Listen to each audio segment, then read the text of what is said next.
The hotel lobby was grand, illuminated by soft chandeliers hanging from the high ceiling, casting warm, golden hues across the polished marble floors. The faint sound of city traffic from outside barely reached the inside, a hushed hum that contrasted with the luxurious calm that seemed to envelop the space. The walls were adorned with expensive art pieces, carefully selected to evoke an air of sophistication, a space that felt like an oasis of perfection and order. Yet, as the couple stepped through the door after a long, exhausting journey, there was a disconnect in the air, a coldness that neither the lavish decor nor the pristine atmosphere could hide. Their tired eyes met the sleek reception desk, the place where they had hoped to find relief. After hours on the road, all they wanted was a quiet bed to rest their weary bodies. The young man, carrying the heavy luggage of both himself and his partner, approached the desk with a hopeful smile. The woman, still visibly drained from the trip, took a deep breath and briefly looked around, taking in the vastness of the space, but also sensing a certain isolation. But when the receptionist, a woman in her late 30s with an immaculate appearance, glanced at them, her face remained unreadable. No smile. No warmth. Just a mechanical, almost rehearsed voice. "I'm sorry, but there are no rooms available tonight," she said, her words cutting through the air like ice. The couple stood in disbelief for a moment, the words sinking in without any room for explanation. The young man blinked and his eyebrows furrowed slightly. "What do you mean? We had a reservation." It was confirmed. The receptionist didn't even look up from her computer screen. Her fingers clicked away at the keys, adding weight to the silence in the room. "No rooms available," she repeated as though that settled everything. "You can try another hotel nearby." Confusion flickered in the couple's eyes. They exchanged a quick glance. Was there a mistake? Was it the late hour? They had been traveling for hours, and they could feel the fatigue settling deeper into their bones. But what was left now? There was no confrontation, no attempt to engage in further explanation from the receptionist, just the cold dismissal of their presence, leaving them stranded. The woman hesitated, her voice breaking through the tense silence. "Are you sure?" she asked, though there was no real expectation for an answer. Her tone, still polite but edged with a quiet desperation, conveyed the helplessness they both felt in that moment. "Yes," was all the receptionist said, her tone now becoming even more curt. "Sorry." It felt impersonal, robotic. The couple stood still for a beat, unsure of how to respond. In that brief moment, the weight of rejection hung heavily in the air, and with it came a sinking sense of powerlessness. They had no choice but to turn away. As they left the counter, the young man's grip tightened around the luggage handles. He glanced once more at the reception desk, feeling the sting of humiliation quietly seep in. They walked out of the lobby, their footsteps echoing in the large, empty space as if they were being expelled from something they never truly belonged to. But just as they neared the door, something caught the woman's eye. A figure standing quietly off to the side, almost blending into the shadows, an older hotel staff member, a man who had clearly been there for years. His uniform was slightly worn, his face lined with the weight of experience. He wasn't looking directly at them, but there was something in his gaze, an unspoken understanding. A silent acknowledgement of what had just transpired. The couple froze for just a moment. The older man's eyes met the woman's for a brief, fleeting second before he looked away, but not without a slight shake of his head as if to say, "I know. And I'm sorry." It wasn't a look of sympathy nor one of pity. It was something deeper. A truth that neither of them could fully comprehend yet. The truth that this wasn't just a simple mistake or an unfortunate turn of events. There was more to this situation. Something hidden beneath the facade of professionalism that the hotel had worked so hard to maintain. And the couple, unaware of it now, had just become another nameless casualty in a much larger system. As they left the lobby, the hum of the city outside seemed more oppressive than before, a stark contrast to the polished calm of the hotel they had just walked out of. The veteran staff member remained in the shadows, his presence now looming larger than it had been a moment ago. And for the first time, the couple began to sense that their experience at the hotel wasn't just a simple case of being denied service. Something was deeply wrong, and the first threads of that mystery had just begun to unravel. The night had passed, but the unease from the previous encounter lingered like a dark cloud over the hotel. The protagonist, a mid-level manager who had been with the hotel for years, arrived early for his shift, still unsettled by the couple's cold rejection the night before. As he walked into the back office, the hum of the fluorescent lights overhead seemed louder than usual, their buzz almost like an unwelcome reminder of the growing tension in the hotel. He passed by the staff break room where a familiar, seasoned veteran of the hotel staff, an older man named Gerald, was talking to a younger employee. Gerald had been there for decades, and though his appearance was always immaculate, his weary eyes hinted at a knowledge that extended far beyond the polished marble floors. The protagonist, despite himself, lingered by the door, his curiosity getting the best of him. The words coming from Gerald caught his attention. "It's been happening for years now." Gerald's voice was quiet but firm, laced with a mix of resignation and bitterness. "They don't care about fairness. It's all about appearances. You know the policy, right? It's not official, never written down, but it's been a practice here as long as I've been around. Certain guests, they get turned away even when there are empty rooms." The young employee, clearly unsettled, asked, "You mean, people are being turned away on purpose?" Gerald let out a sigh, his gaze distant as he looked out of the window, as if recalling painful memories. "It's not about being full, it's about protecting the image of this place. People of color, low-income families, anyone who doesn't fit the right profile, they get turned away, especially at night. No questions asked. It's never on paper, but the message is clear."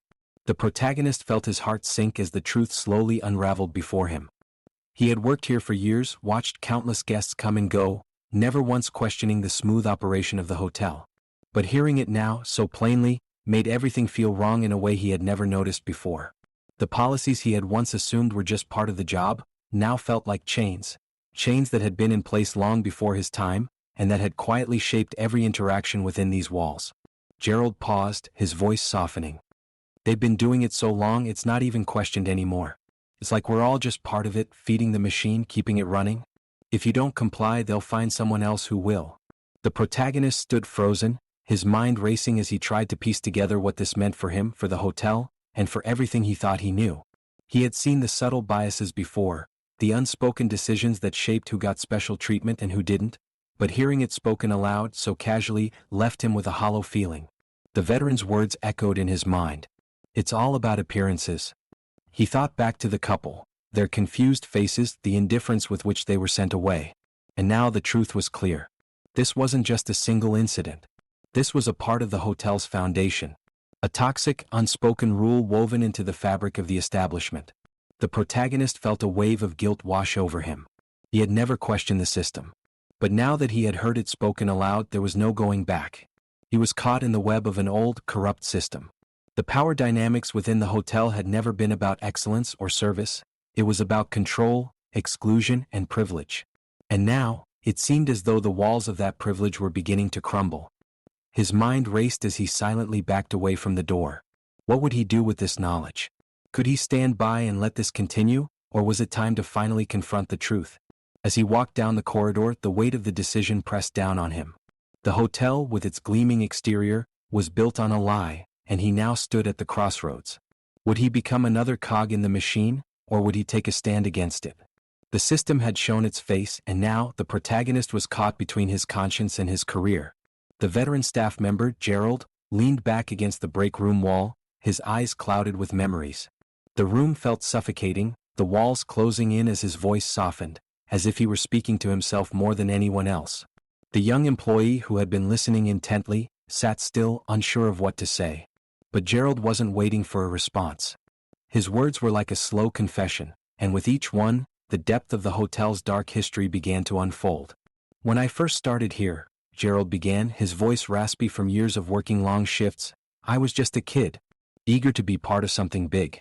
They told me it was all about the image. The hotel was known for its class, its exclusivity. The guests we served, the kind of people we catered to, that's what set us apart." He paused for a moment, the silence in the room thickening, like something waiting to be acknowledged but never spoken. It was subtle at first. Just little things. You see someone walk in and they don't fit the profile? Well, you turn them away. Maybe not with words.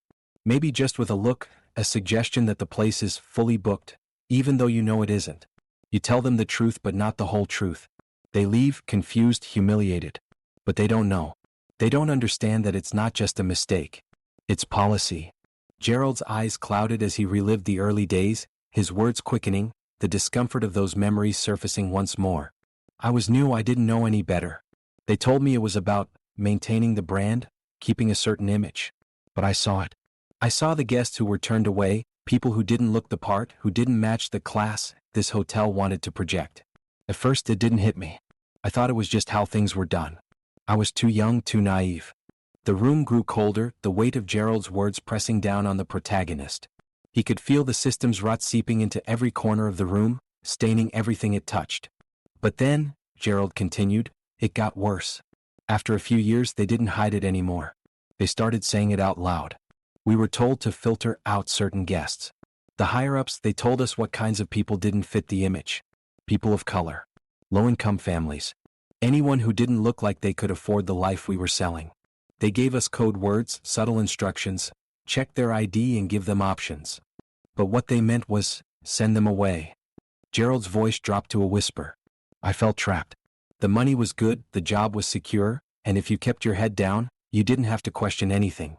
But inside it felt wrong. I knew it was wrong. And every time I sent someone away, I died a little inside. The young employee shifted uneasily in their seat, not knowing what to say. But Gerald wasn't finished. He straightened up, his eyes now steely, focused. Eventually it wasn't even subtle. It became official. The policies got stricter. I remember the meeting when they told us to be more aggressive about it, to make sure certain people never got close to the lobby. They said it was for guest satisfaction, but it was really about maintaining this illusion of exclusivity. They didn't want the wrong kind of people in the lobby. They didn't want the wrong kind of people staying in the rooms. Gerald's voice trembled slightly as he remembered how it all became clear. At that point I couldn't ignore it anymore. I started noticing how they spoke about these guests, how they would refer to them like they were a problem to be dealt with. But I still had a job to do. And that's when I realized, this was no mistake. This was how it worked. This was what they wanted. The protagonist felt a wave of unease wash over them, the gravity of what they were hearing beginning to sink in. This wasn't just a bad decision or a few unfortunate incidents, it was a system built on exclusion, masked behind the polished exterior of luxury. Gerald had been part of it, complicit in it for years, and now in this moment he was bearing the weight of his own guilt. I was uncomfortable, Gerald muttered, shaking his head. But I didn't speak up. I didn't challenge it. I stayed silent. And now, looking back, I wonder how many people were hurt because I didn't say anything. How many lives we ruined because we were too afraid to rock the boat. The protagonist swallowed, the enormity of the realization settling like a stone in their chest. The hotel, which they had always thought of as a place of privilege and prestige, was nothing more than a machine built on discrimination. A place that thrived by keeping certain people out, simply because they didn't fit the image of what the hotel wanted to project. The policies, once subtle, had become clear and unapologetic, and now the protagonist was left to decide. Would they continue to serve the system or would they finally break the silence? Gerald's words hung in the air, the weight of his confession heavy, as the protagonist began to fully understand the depth of the hotel's rot, the very foundation of its luxury built on an exclusionary, discriminatory system. And now it was impossible to unsee it. The battle for change had begun. The days after Gerald's revelations weighed heavily on the protagonist's mind. The hotel, once a place of routine and simple service, now felt like a labyrinth of secrets and unspoken rules. Every click of the keyboard at the reception desk, every passing glance from a colleague, seemed to carry a weight the protagonist had never noticed before.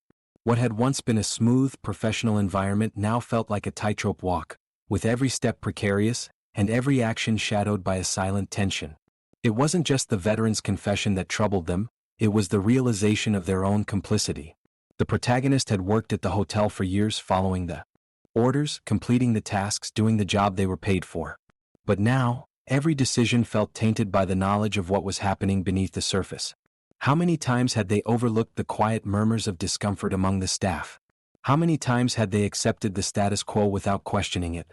In the days that followed, the protagonist became more attuned to the subtle signs of resistance they had once missed. They saw it in the way some colleagues avoided certain tasks, shifting their eyes when a guest was being turned away. A receptionist who hesitated before typing the usual fully booked line, their fingers hovering over the keys, then quickly pressing them as if forcing the lie out. A housekeeper who would often glance at the hotel manager with a mixture of uncertainty and quiet defiance when told to prioritize rooms for guests who fit the profile. These were small moments, barely noticeable to the untrained eye. But to the protagonist, they were like cracks in a once perfect façade, cracks that were growing wider by the day. Each instance of hesitation, of discomfort, spoke volumes about the quiet rebellion that was bubbling beneath the surface. It was as if the staff members were trapped in their own moral conflict, aware of the injustice but powerless to speak out. One afternoon, while walking down the hallway to check on the floor staff, the protagonist overheard a conversation between two housekeepers.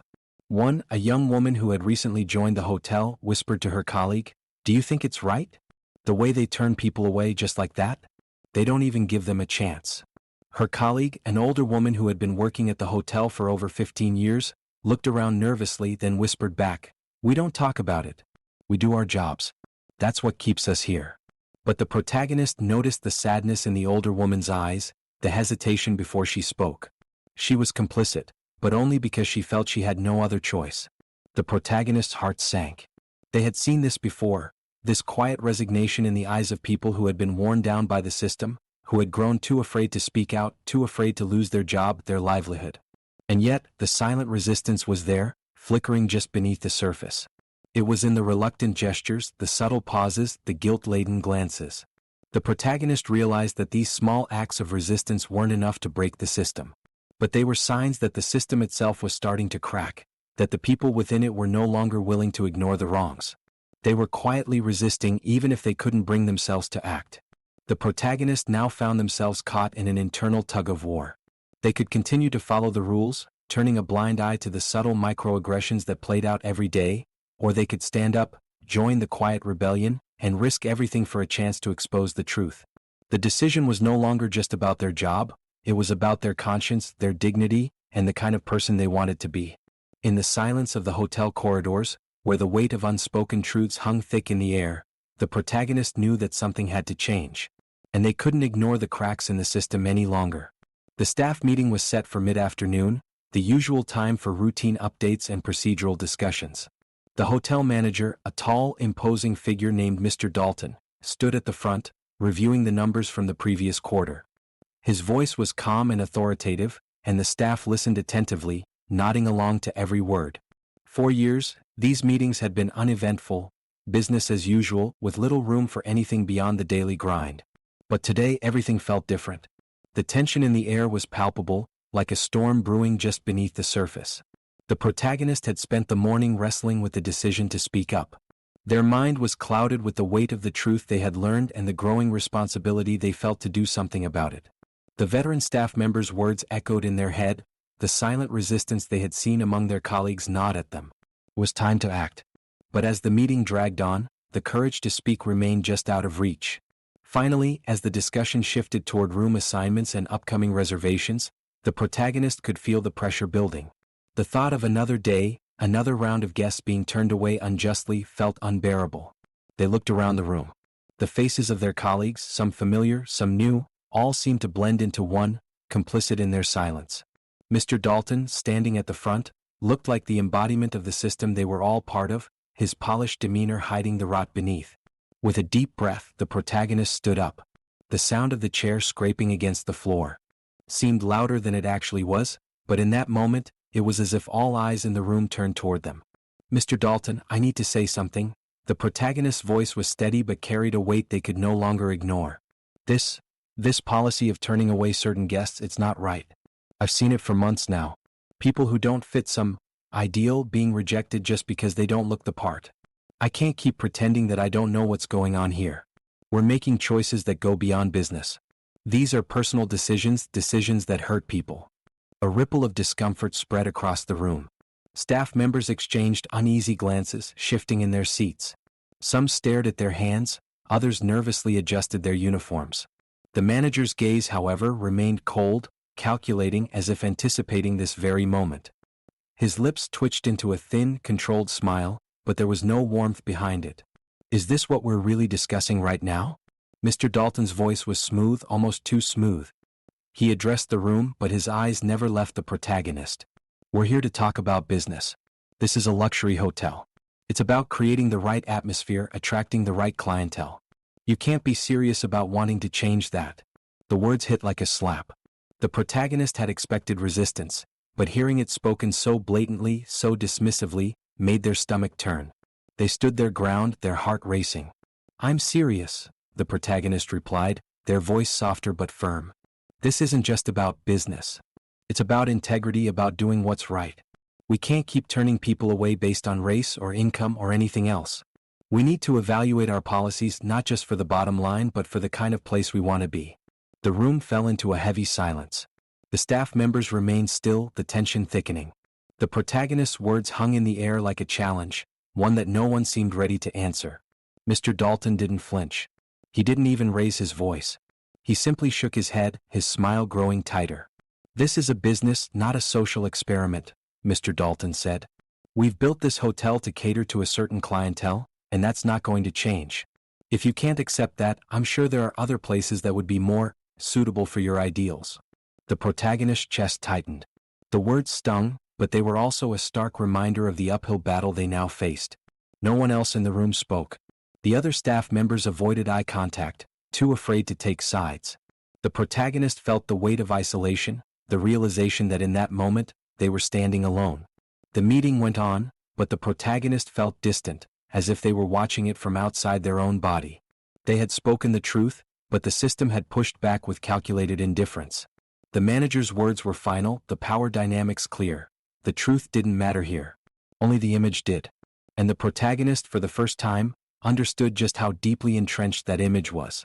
As the meeting ended, the protagonist felt the crushing weight of defeat mixed with a spark of something stronger, resolve. The system hadn't crumbled today, but it had been shaken. And despite the overwhelming silence from their colleagues, they knew that the truth was no longer just an uncomfortable thought in the back of their mind. It was out there now in the open, and they wouldn't back down. Not anymore. The room slowly emptied, but the protagonist stayed behind, standing tall despite the growing sense of isolation. The fight had only just begun. The days following the staff meeting felt like a heavy silence had descended over the hotel. The protagonist's confrontation with Mr. Dalton had created an uncomfortable ripple, but the real consequences hadn't yet revealed themselves. Despite the tension, life at the hotel continued as normal, as if nothing had been said. The world outside the marble walls of the lobby carried on in its usual bustle, unaware of the quiet rebellion brewing beneath the surface. But the protagonist couldn't shake the feeling that something had shifted. The air felt thicker, the weight of the system's rot more palpable. Then, one evening, after another long shift, the protagonist stumbled upon something that would change everything. It was late, the hotel quiet except for the hum of distant activity, and the protagonist was just about to leave when they noticed a door slightly ajar near the executive offices. Normally, the senior management team's meetings were held behind closed doors, but tonight, the protagonist couldn't ignore the faint voices coming from within. Curiosity got the better of them. They hesitated, then stepped closer, moving as quietly as possible, their breath caught in their chest. Through the crack in the door, they could just make out the sound of a meeting taking place. Mr. Dalton's voice was unmistakable, sharp and commanding, but it was the words being spoken that made the protagonist's stomach drop. "We need to be prepared in case the media catches wind of this," Mr. Dalton's voice echoed in the quiet hallway. "The last thing we need is a public backlash. Our reputation is everything. We've built this hotel with a very specific image, and we can't let these issues tarnish that." The protagonist froze, the realization sinking in like a stone. They didn't need to hear more to know exactly what was being discussed behind those closed doors. It wasn't about guests or service or inclusivity. It was about maintaining the illusion, the image of high-class perfection that the hotel had crafted over the years. "Exactly," another voice chimed in, one of the executives, someone the protagonist didn't recognize. "The hotel's clientele is built on exclusivity. If we start entertaining these concerns, about fairness, about justice, it could undermine everything we've worked for. We're not here to change the world. We're here to cater to those who can afford it. The rest, well, they can go somewhere else." The words hit harder than the protagonist could have imagined. It wasn't just a mistake. It wasn't a rogue decision. The systemic racism at the heart of the hotel was being actively protected, reinforced, and cultivated by the very people who ran it. The idea that people were being turned away based on race and socioeconomic status wasn't just a policy, they were willing to protect it at all costs. "Do what you must," another voice said, colder now. "If it ever comes to light, we need to spin this quickly. It's not about what's right or wrong. It's about preserving the brand. Keep the press at bay. We cannot afford a scandal." The protagonist's heart pounded in their chest. There it was, exposed in its raw, unapologetic form. The truth was clear. The hotel's leadership wasn't just complicit in this system of exclusion.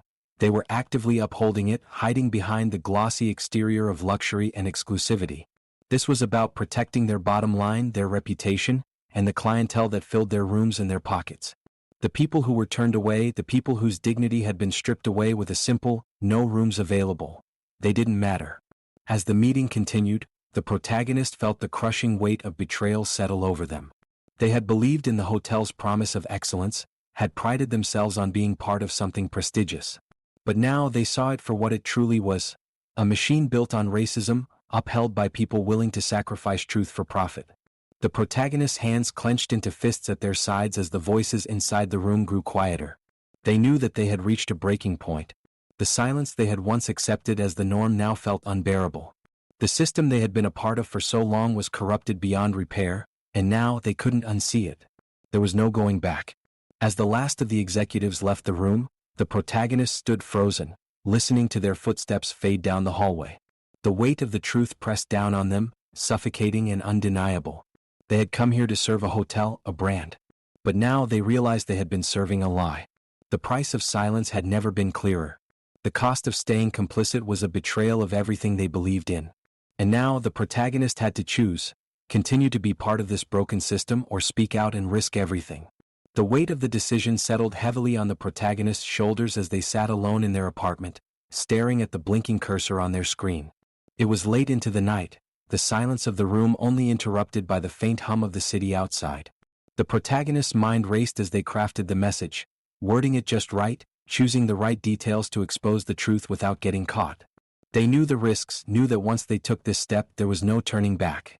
They had carefully gathered the evidence: documents, emails, and testimonies from the veteran staff member.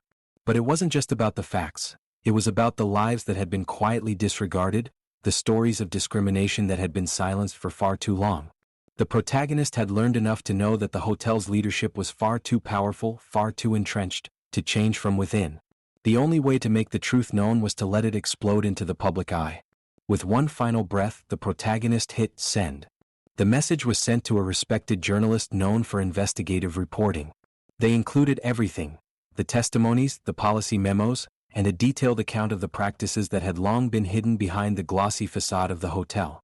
The protagonist knew that this would spark a firestorm, but they also knew it was the only way to fight back against the injustice they had witnessed. Next morning the story broke. It was swift, relentless.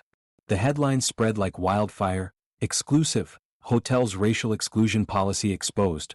Guests and employees reveal years of discrimination." The protagonist watched in stunned silence as the story flooded across social media platforms, news sites, and television broadcasts. It wasn't just a local scandal, it was national news. Every major outlet picked it up. The hashtags were trending, and the hotel's name was being dragged through the mud, exposed for its complicity in systemic racism. The protagonist's heart pounded as they saw former guests coming forward, telling their stories of being denied service. The public outcry was immediate and overwhelming. Social media exploded with testimonials of those who had been turned away, their experiences echoing the same pattern of exclusion.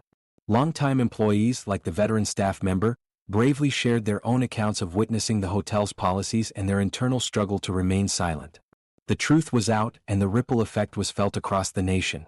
The media didn't hold back, and neither did the public. People were furious. They demanded accountability, justice, and change. Boycotts of the hotel were organized, and social media influencers spread the word like wildfire. The once luxurious hotel, known for its exclusivity, now had a tarnished reputation that was impossible to repair. The pressure mounted on the hotel's leadership. The story reached beyond the confines of the hotel itself, seeping into discussions about racial injustice, corporate greed, and the lengths to which businesses would go to protect their image. The protagonist watched, both horrified and strangely empowered, as the truth gained momentum. The walls that had long protected the hotel's corrupt system were crumbling. The very foundation of the business was being questioned, and the public was demanding answers. For the first time, the protagonist felt the weight of their decision lift. The truth had found its voice, and there was nothing the hotel could do to silence it now. But as the news cycle churned, they couldn't shake the feeling of unease. The storm they had set in motion was bigger than they had anticipated. What had started as a small leak of information was now a full-blown crisis, one that threatened not just the hotel but the very system that had protected it for so long. They had exposed the truth, but at what cost? The hotel's reputation was shattered. but their actions had placed them in the crosshairs of the very institution they had once served. The protagonist could already feel the isolation creeping in. Colleagues avoided eye contact, their faces masked with either fear or shame. The management had no choice but to respond, but it was clear that the damage was done. The protagonist could only watch as the hotel's once polished image crumbled before the world's eyes, wondering if this was the beginning of something larger, or if it was just the first wave of a much bigger reckoning. The storm that had been brewing since the story broke now felt like a hurricane, tearing through every corner of the hotel. The protagonist watched as the fallout unfolded before their eyes. News stations played footage of angry protests outside the hotel, former guests publicly denouncing the establishment, and employees speaking out with first-hand accounts of the systemic racism they had endured. Social media campaigns were launched, calling for boycotts and urging people to hold the hotel accountable. The public's outrage seemed endless, and it showed no signs of slowing down. Amidst this chaos stood Mr. Dalton, the hotel manager, once the pillar of control and authority within the hotel. He had always been the calm figure in the center of the storm, a man who could handle any crisis with a tight smile and an unwavering hand. But now, that veneer of confidence was beginning to crack. The suit he wore every day seemed more like an armor that no longer fit, as the weight of his actions, his complicity in the hotel's discriminatory policies, took a visible toll on him. Behind the scenes, the hotel's leadership scrambled to contain the damage. Emergency meetings were held behind closed doors, and Mr. Dalton paced back and forth, his face drawn with stress. His once composed demeanor was replaced with anxious tics, a clenched jaw, an occasional glance toward the door as if seeking some sort of escape. The corporate team had placed all their efforts into damage control, drafting public statements, and trying to present a more inclusive image, but nothing seemed to stem the tide of public outrage. How did this happen? Mr. Dalton's voice, once steady and commanding, was now tinged with frustration as he stormed through the hallways of the hotel. We did everything right. We kept the façade perfect. Why isn't this going away? His questions hung in the air, but no one had an answer. Staff members, once eager to please him, now looked away when he passed by, avoiding his gaze. Even the executive team seemed to shrink in his presence, their efforts to salvage the situation falling short. The very system that had upheld his authority was unraveling, and he could feel the grip he had on the hotel slipping with every passing moment. The protagonist, who had once feared Mr. Dalton's unshakable authority, now watched with a mixture of disbelief and grim satisfaction as the hotel manager faltered. The man who had so casually dismissed their concerns, who had so easily brushed aside the injustices within the system, was now struggling to maintain his own control. It was a quiet collapse, slow but undeniable. The calm exterior was gone, replaced by a man overwhelmed by the very chaos he had helped create. As the days passed, Mr. Dalton's public appearances grew more strained. His speeches at press conferences became less confident, more defensive. He stammered through prepared statements, attempting to explain away the hotel's actions, but the more he spoke, the more the public saw through the façade. His reputation, once so carefully constructed, was now in tatters. The tipping point came when a former celebrity guest who had stayed at the hotel regularly, publicly severed ties with the hotel, declaring they would never return. "I trusted this place, but I can no longer stand by it," the guest said in an emotional statement. The media seized on it, and it became the final blow to the hotel's image. Inside the hotel, the tension was unbearable. Staff members began to openly discuss the fallout, their voices no longer hushed. Some were worried about their jobs, others simply sickened by the revelation of the hotel's true nature. The protagonist walked the halls, watching the fallout spread among their colleagues. They felt a strange sense of victory but also a heavy sadness. Mr. Dalton, who had once personified the hotel's power, was now its symbol of failure. One evening, as the hotel manager entered the lobby, the protagonist saw him, eyes red, face gaunt, shoulders slumped. His usual posture of authority was replaced by a defeated slump. He was no longer the man who could command the room with a glance. Now he was a shadow of his former self, desperate to hold on to a crumbling empire. "Mr. Dalton," the protagonist said quietly, the words feeling heavier than they had ever been before. Mr. Dalton looked up, his eyes flickering with a mix of exhaustion and something else, regret, perhaps, or guilt. For a moment, the protagonist saw the man who had once been untouchable, now utterly human, stripped of the façade of power. "What now?" Mr. Dalton whispered, his voice barely audible. The protagonist stood still for a moment, watching the man who had built this empire of exclusion now falter under the weight of its destruction. They said nothing in response, but in that silence, the realization was clear. The downfall of the antagonist was not just a personal failure. It was the collapse of an entire system. The hotel's reign of power was coming to an end, and with it, Mr. Dalton's authority. The protagonist didn't need to say anything more. The truth had already taken hold. The echoes of the hotel's once bustling halls now seemed distant, as if the very building had absorbed the shock of the scandal and was now holding its breath. The protagonist walked through the deserted corridors, their footsteps loud in the quiet. The investigation was in full swing, and the leadership was under intense scrutiny.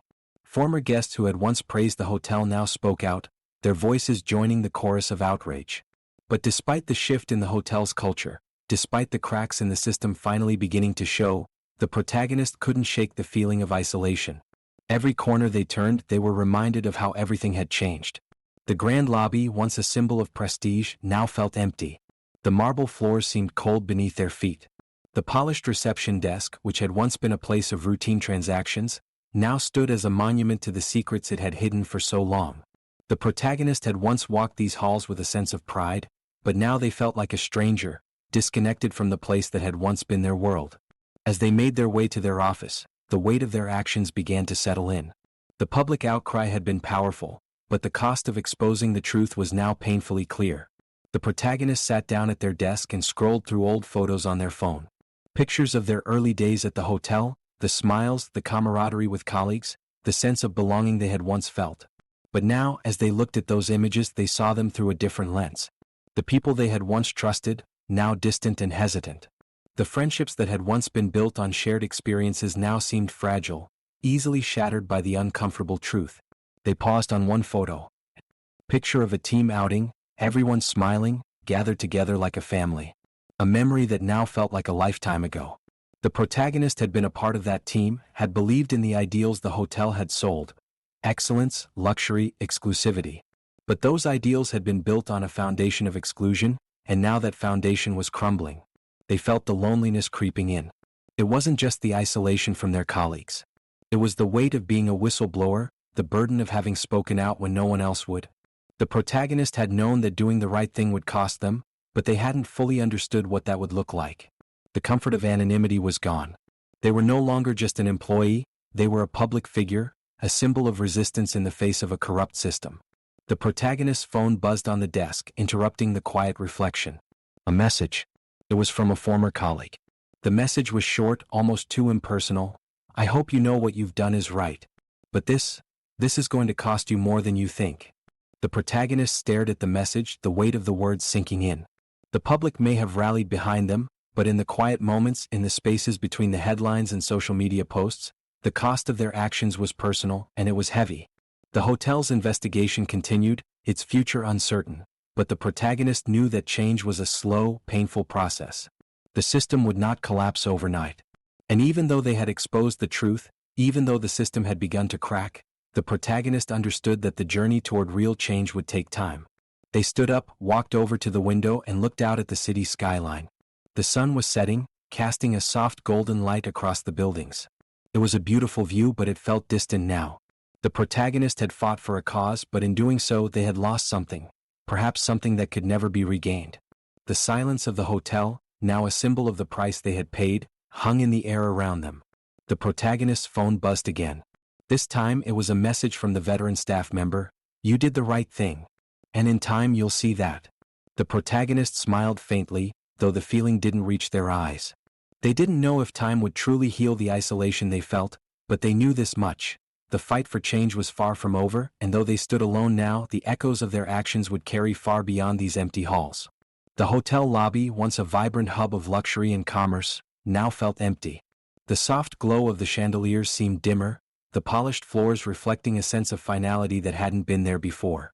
The usual hum of activity, the murmur of guests checking in and out, had faded.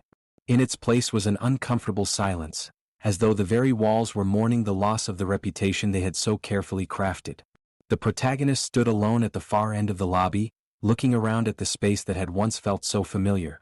The grand staircase loomed in the background, its ornate railings and gleaming steps now overshadowed by the knowledge of what had transpired here. The hotel was under investigation. Legal action was being taken. The old management had been ousted, and the hotel's leadership had shifted. New policies, aimed at undoing the harm that had been done, were being discussed. But even in the midst of this upheaval, the protagonist knew that change would be slow. The cracks in the system were now visible, but the road to true transformation was long and uncertain. The protagonist's role in all of this was quiet, understated. They had spoken the truth when no one else would, and their actions had set the wheels of change in motion. But now, as the hotel struggled to recover, the protagonist realized that their victory was not one of fanfare or public acclaim. The change they had fought for was personal, not celebrated. The silence they felt in the hotel's vast, empty lobby was a reflection of that. As they walked toward the exit, the protagonist's phone buzzed in their pocket. They pulled it out, expecting another impersonal message, but this one was different. It was from a former colleague, someone who had been with the hotel for years but had distanced themselves after the scandal. "I know things have been hard, but I want you to know that I'm proud of what you did. Not everyone has the courage to stand up when it matters most. You've made a difference. We haven't forgotten." The words were simple, but they hit with an unexpected weight. Gratitude. Recognition. The acknowledgement that the protagonist's actions hadn't been in vain. It was a quiet form of justice, not celebrated by the masses, but deeply meaningful in its own way. The protagonist stared at the message for a long moment, feeling a warmth they hadn't expected. The victory was bittersweet, and the loneliness of the journey hadn't gone away, but for the first time in weeks, they felt a sense of peace. They turned one last time to look at the hotel, its future uncertain, but its past forever changed. The protagonist had taken a stand, and while the world moved on, they knew that their actions had been a catalyst for something important. True justice wasn't loud or immediate. It was quiet, lasting, and rooted in the small, personal victories that had the power to change the world. And as they stepped out into the world, leaving behind the empty lobby, the protagonist knew that this quiet justice was enough.